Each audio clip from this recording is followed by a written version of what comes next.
Hi అండి.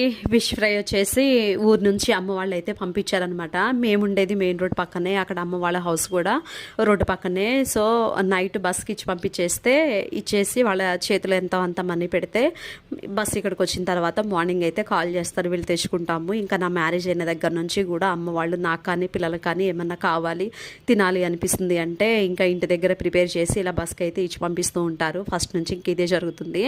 అయితే ఈ మధ్యలో అసలు ఫిష్ తినలేదని చెప్పి ఫిష్ అడిగాను నేను. ఎక్కువ ఇక్కడ మేము చికెనే తింటున్నామని చెప్పి ఫిష్ పంపిస్తామన్నారు. సరే అన్నాను నేను. ఇంకా అమ్మ నైట్ ఫ్రై చేసి బస్కి అయితే ఇచ్చి పంపించింది. ఇంకా మార్నింగ్ వాటిని ఓపెన్ చేసి వెంటనే మళ్ళీ ఆయిల్లో వేసి ఫిష్ ఫ్రై మసాలా వేసి మళ్ళీ ఫ్రై చేశాను అనమాట. ఇంకా పిల్లల కోసం మొక్కజొన్న పొట్టలు, మా చెట్టుకు కాసిన వాటర్ యాపిల్ కాయలు ఇంకా చాలా అయితే పంపించారు. ఇంకా అవన్నీ ఎందుకులే అని చెప్పి నేను చూపించట్లేదు. నా హెయిర్ బాగా ఊడిపోతుందంటే కోకోనట్ ఆయిల్ కూడా అవన్నీ పంపించారనమాట. ఇంకా ఎలాగో ఫిష్ ఫ్రై ఉందని చెప్పి వెంటనే రసం పెట్టేశాను. నిజంగా పిల్లలు నేను ఎంత ఇష్టంగా తిన్నామంటే పేరెంట్స్ ప్రేమ అంతే కదండి, అసలు వెలకట్టలేనిది ఎంతైనా.